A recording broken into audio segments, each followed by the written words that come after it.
श्री रामकृष्ण परमहंस वचनामृत। नमस्कार। आज की अमृत वर्षा शुरू करने से पहले आप सभी से प्रेम निवेदन है कि चैनल सब्सक्राइब ज़रूर कीजिए, साथ ही बेल बटन अवश्य दबाएं तथा जो भी इस गहन व संतों के साथ यात्रा में हमारे साथ चलना चाहें उन तक वीडियो शेयर कर ये अमृत वर्षा ज़रूर पहुंचाएं। बेहतर अनुभव के लिए अनुरोध है कि आप अपने हेडफोन का प्रयोग अवश्य करें। आंख बंद कर संतों की संगति व भीतरी दुनिया को एक बार जरूर जिएं।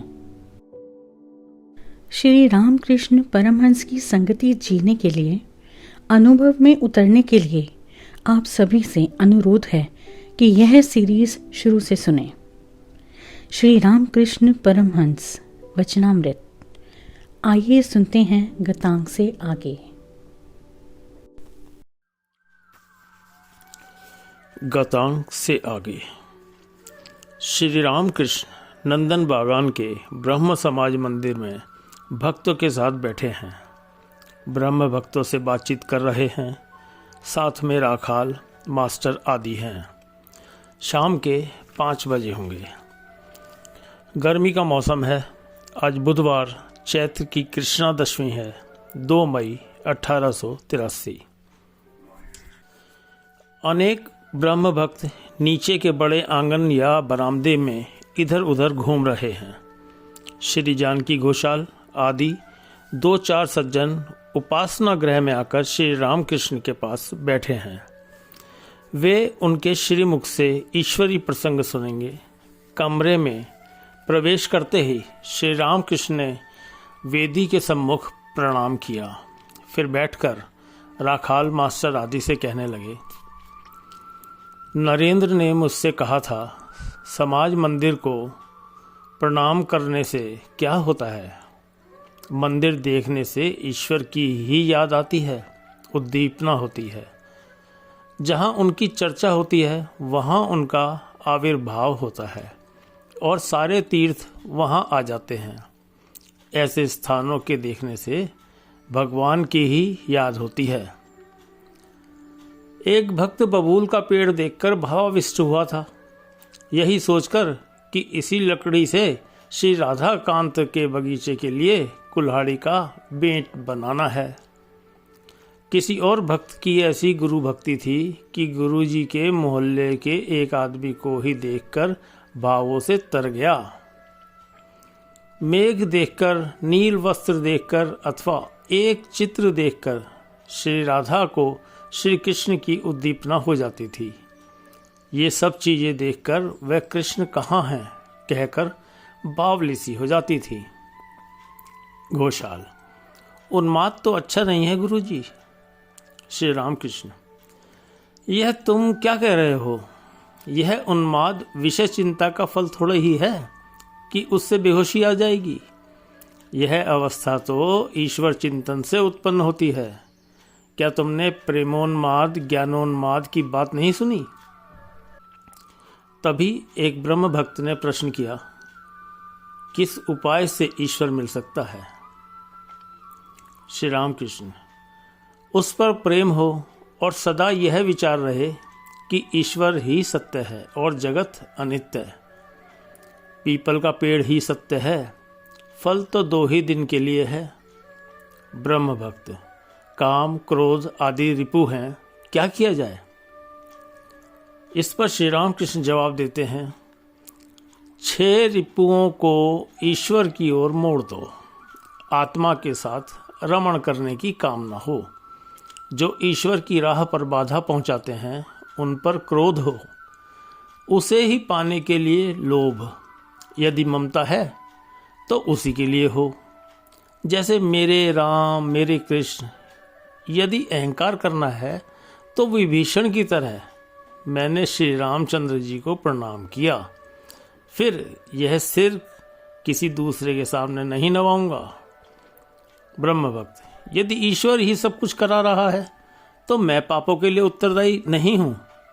श्री रामकृष्ण हंसकर, दुर्योधन ने वही बात कही थी। जिसको ठीक विश्वास है कि ईश्वर ही करता है और मैं अकर्ता, वह पाप नहीं कर सकता। जिसने नाचना सीख लिया है उसके पैर ताल के विरुद्ध नहीं पड़ते। मन शुद्ध न होने से यह विश्वास ही नहीं होता कि ईश्वर है। श्री रामकृष्ण उपासना मंदिर में एकत्रित भक्तों को देख रहे हैं और कहते हैं, बीच बीच में इस तरह एक साथ मिलकर ईश्वर चिंतन करना और उनके नाम गुण गाना बहुत अच्छा है। परंतु संसारी लोगों का ईश्वरानुराग क्षणिक है। वह उतनी ही देर तक ठहरता है जितना तपाए हुए लोहे पर पानी का छिड़काव।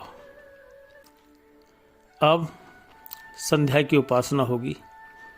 वह बड़ा कमरा भक्तों से भर गया है।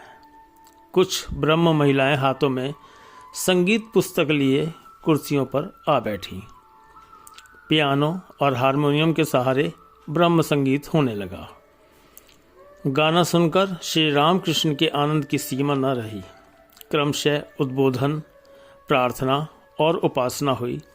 आचार्य वेदी पर बैठ वेदों से मंत्र पाठ करने लगे। उपासना समाप्त हो गई। भोजन के उपरांत श्री रामकृष्ण गाड़ी पर बैठे और गाड़ी दक्षिणेश्वर की तरफ चल पड़ी। परिच्छेद 34। श्री रामकृष्ण दक्षिणेश्वर मंदिर के अपने कमरे में खड़े खड़े भक्तों के साथ बातचीत कर रहे हैं। रविवार वैशाख कृष्ण पंचमी 27 मई 1883। दिन के 9 बजे का समय होगा। भक्तगण धीरे धीरे आकर उपस्थित हो रहे हैं। श्री रामकृष्ण मास्टर आदि भक्तों के प्रति विद्वेष भाव अच्छा नहीं। शाक्त, वैष्णव, वेदांती ये सब झगड़ा करते हैं, यह ठीक नहीं। पद्मलोचन बर्दवान के सभा पंडित थे। सभा में विचार हो रहा था, शिव बड़े हैं या ब्रह्म। पद्मलोचन ने बहुत सुंदर बात कही थी, मैं नहीं जानता, मुझसे न शिव का परिचय है और न ब्रह्मा का। सभी हंसने लगे। व्याकुलता रहने पर सभी पथों से उन्हें प्राप्त किया जाता है, परंतु निष्ठा रहनी चाहिए। निष्ठा भक्ति का दूसरा नाम है। अव्यभिचारिणी भक्ति। जिस प्रकार एक शाखा वाला वृक्ष सीधा ऊपर की ओर जाता है, व्यभिचारिणी भक्ति जैसे 5 शाखा वाला वृक्ष। गोपियों की ऐसी निष्ठा थी कि वृंदावन के पीतांबर और मोहन चूड़ा वाले गोपाल कृष्ण के अतिरिक्त और किसी से प्रेम ना करेंगी। मथुरा में जब राजवेश में सिर पर पगड़ी पहने कृष्ण को देखा तो उन्होंने घूंघट की आड़ में मुंह छुपा लिया और कहा, यह कौन है? क्या इसके साथ बात करके हम द्विचारिणी बनेंगी? स्त्री जो स्वामी की सेवा करती है वह भी निष्ठा भक्ति है। देवर जेठ को खिलाती है, पैर धोने को जल देती है, परंतु स्वामी के साथ दूसरा ही संबंध रहता है। इसी प्रकार अपने धर्म में भी निष्ठा हो सकती है। इसीलिए दूसरे धर्म से घृणा नहीं करनी चाहिए, बल्कि उनके साथ मीठा व्यवहार रखना चाहिए। श्री रामकृष्ण गंगा स्नान करके काली के दर्शन करने गए हैं। साथ में मास्टर है। श्री रामकृष्ण पूजा के आसन पर बैठकर माँ के चरण कमलों पर फूल चढ़ा रहे हैं।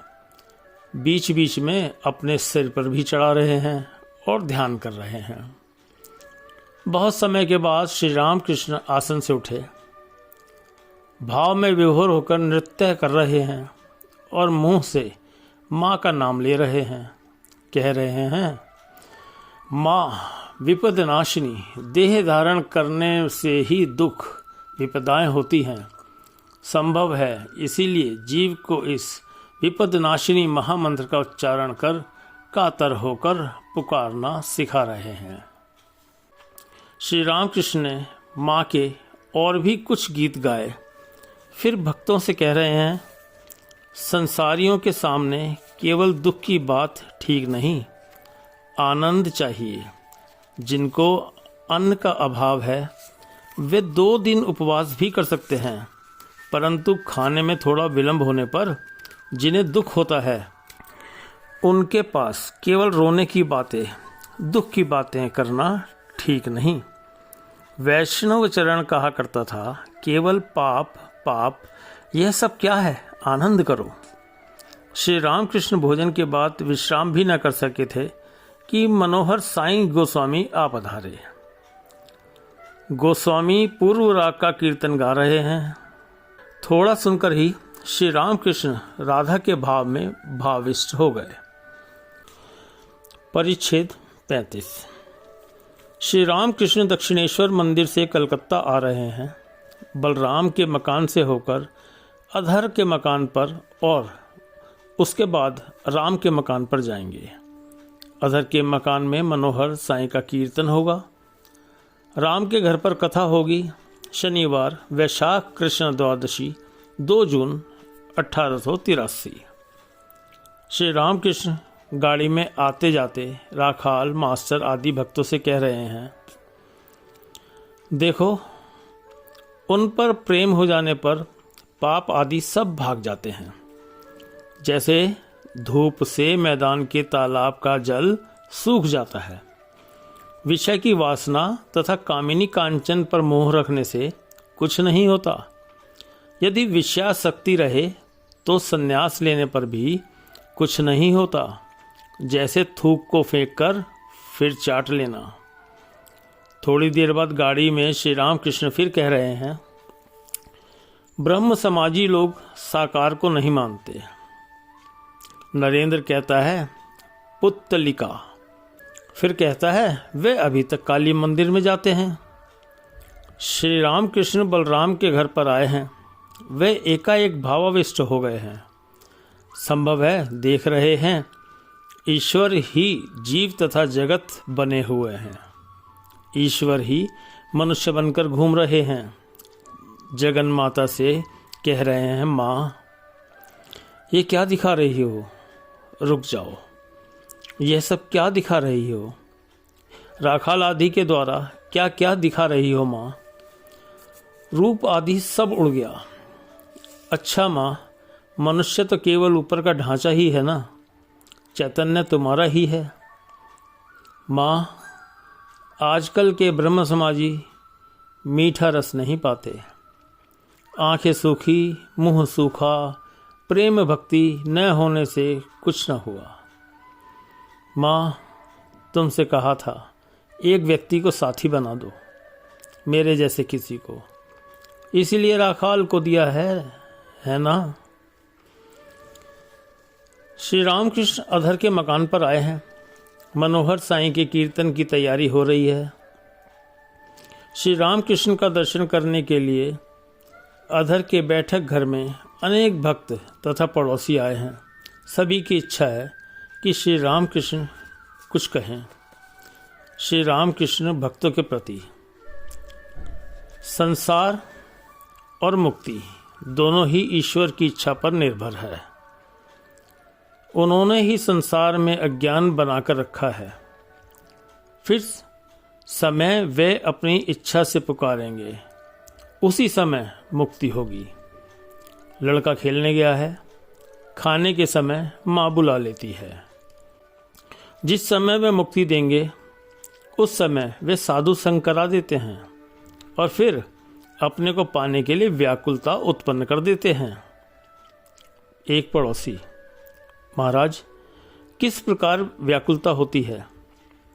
श्री रामकृष्ण, नौकरी छूट जाने पर किरानी को जिस प्रकार व्याकुलता होती है, वह जिस प्रकार रोज ऑफिस में घूमता है और पूछता रहता है, साहब कोई नौकरी की जगह खाली हुई? व्याकुलता होने पर मनुष्य छटपटाता है, कैसे ईश्वर को पाऊं? और यदि मूंछों पर हाथ फेरते हुए पैर पर पैर धरकर बैठे पान चबा रहे हैं तो कोई चिंता नहीं।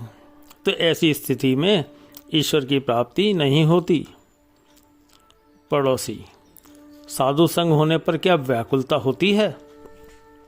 श्री रामकृष्ण, हाँ हो सकती है, परंतु पाखंडियों को नहीं होती। साधु का कमंडल चारों धाम होकर आने पर भी कड़ुए का कड़ुआ ही रह जाता है। श्री रामकृष्ण, गोपियों ने कात्यायनी की पूजा की थी। सभी उस महामाया आद्या शक्ति के अधीन हैं। अवतार आदि तक उस माया का आश्रय लेकर ही लीला करते हैं, इसीलिए वे आद्या शक्ति की पूजा करते हैं।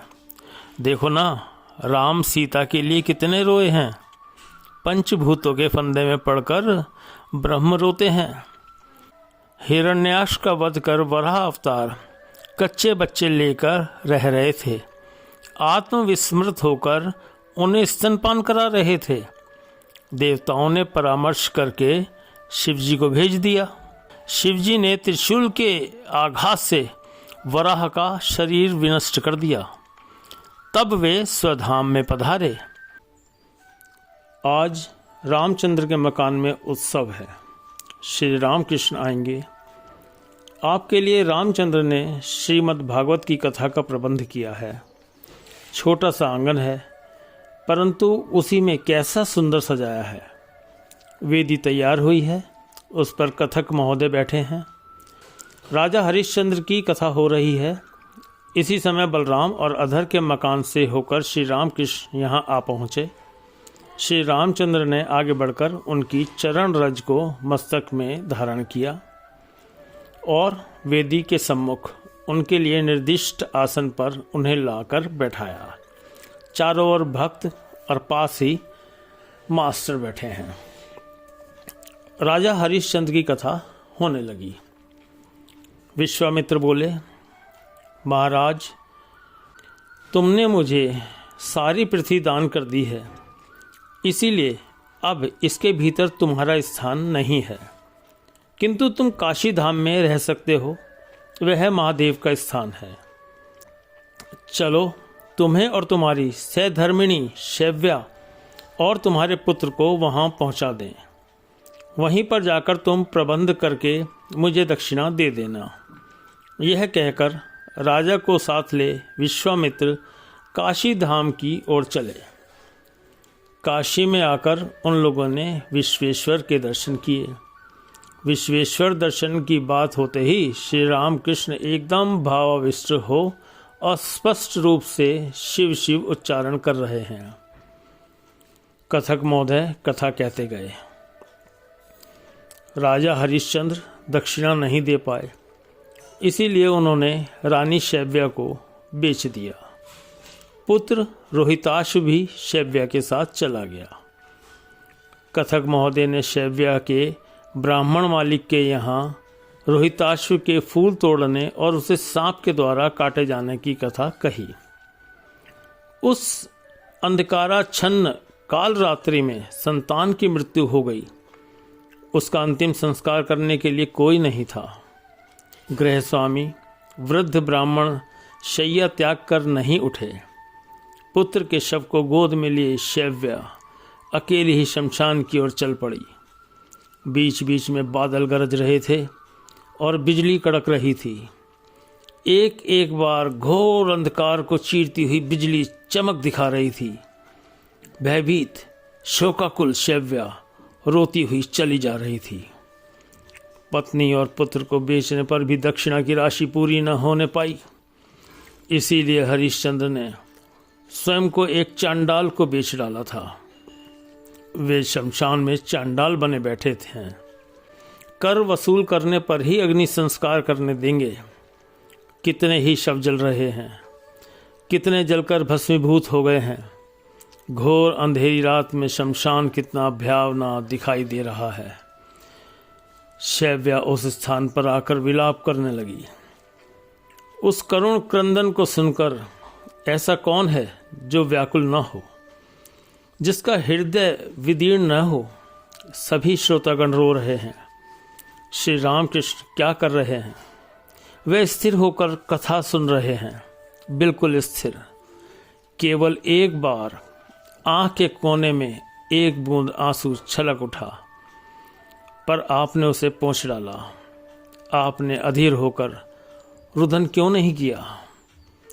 अंत में रहिताश को जीवन दान, सब लोगों का विश्वेश्वर दर्शन और हरिश्चंद्र का पुनः राज्य लाभ वर्णन कर कथक महोदय ने कथा समाप्त की।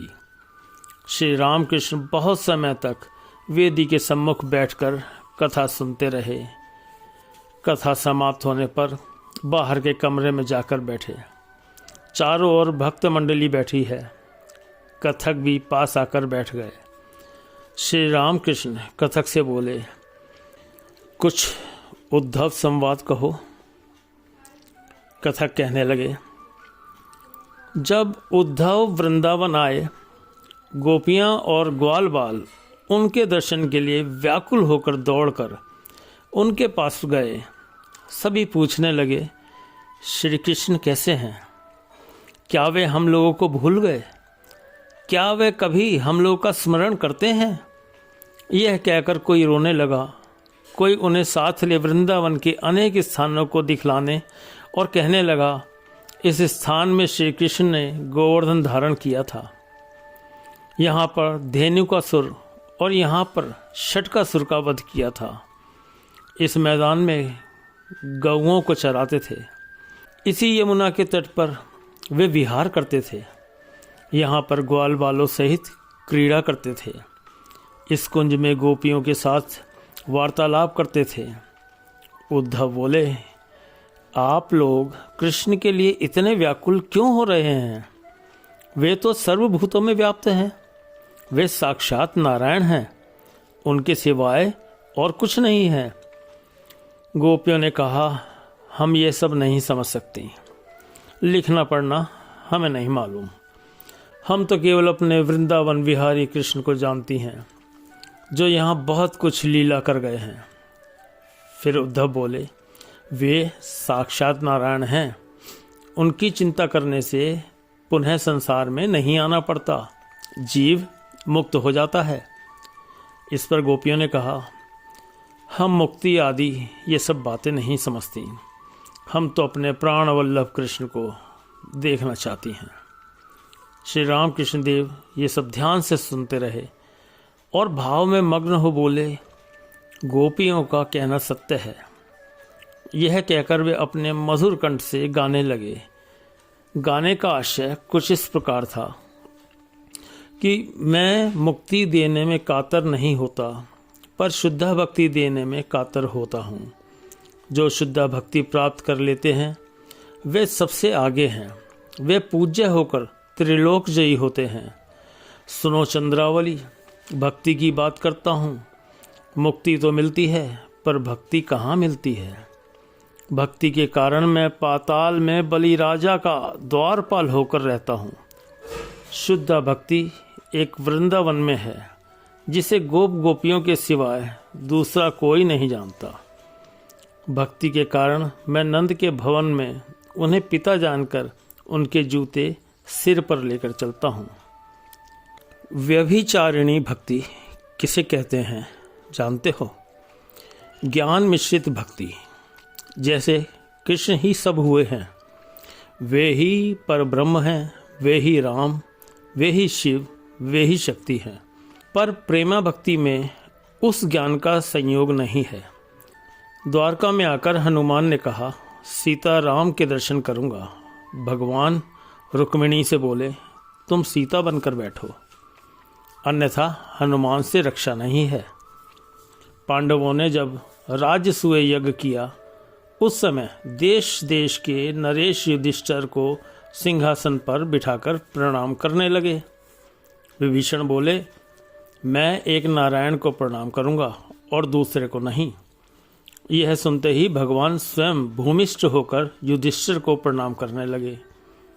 तब विभीषण ने राजमुकुट धारण किए हुए भी युधिष्ठिर को साष्टांग प्रणाम किया।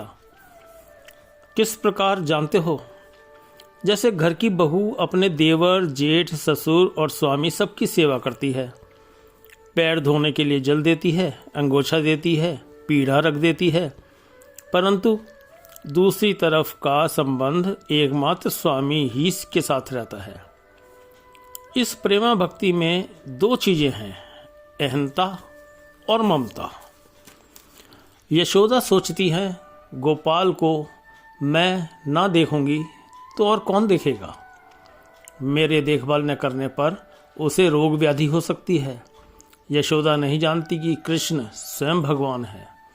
और ममता, मेरा कृष्ण, मेरा गोपाल।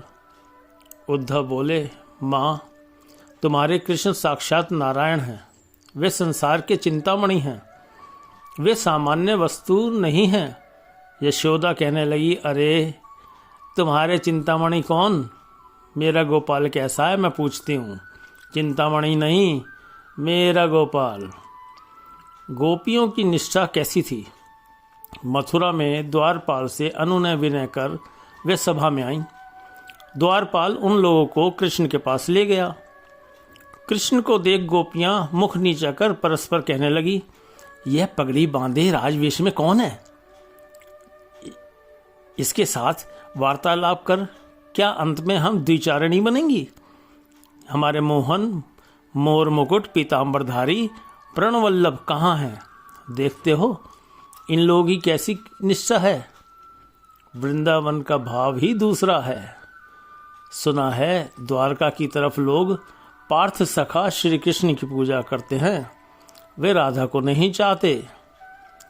भक्त कौन श्रेष्ठ है, ज्ञान मिश्रित भक्ति या प्रेमा भक्ति? इस पर श्री राम कृष्ण बोले, ईश्वर के प्रति एकांत अनुराग हुए बिना प्रेमा भक्ति का उदय नहीं होता। और ममत्व ज्ञान अर्थात भगवान मेरे अपने हैं, यह ज्ञान। 3 मित्र जंगल में जा रहे थे। सहसा एक बाघ सामने आ खड़ा हुआ। एक आदमी बोला, भाई हम सब आज मरे। दूसरा आदमी बोला, क्यों मरेंगे? क्यों भाई, आओ ईश्वर का स्मरण करें। तीसरा आदमी बोला, नहीं, ईश्वर को कष्ट देकर क्या होगा, आओ इसी पेड़ पर चढ़कर बैठ जाते हैं। जिस आदमी ने कहा हम लोग मरे, वह नहीं जानता था कि ईश्वर रक्षा करने वाले हैं। जिसने कहा आओ ईश्वर का स्मरण करें, वह ज्ञानी था। वह जानता था कि ईश्वर सृष्टि स्थिति प्रलय के मूल कारण है। और जिसने कहा भगवान को कष्ट देकर क्या होगा, आओ पेड़ पर चढ़ बैठे, उसके भीतर प्रेम उत्पन्न हुआ था, स्नेह ममता का भाव आया था। तो प्रेम का स्वभाव ही यह है कि प्रेमी अपने को बड़ा समझता है और प्रेमास्पद को छोटा। वह देखता है कहीं उसे कष्ट ना हो। उसकी यही इच्छा होती है कि जिससे प्रेम करे उसके पैर में एक कांटा भी न चुभे। श्री रामकृष्ण देव तथा भक्तों को ऊपर ले जाकर अनेक प्रकार के मिष्ठान आदि से रामबाबू ने उनकी सेवा की। भक्तों ने बड़े आनंद से प्रसाद पाया। शेष क्रमशः। हमारे चैनल को सब्सक्राइब अगर नहीं किया तो ज़रूर करें। वह इस वीडियो को जिन लोगों तक आपको लगे पहुंचना चाहिए उन तक ज़रूर पहुंचाएं। मिलते हैं जल्दी। धन्यवाद।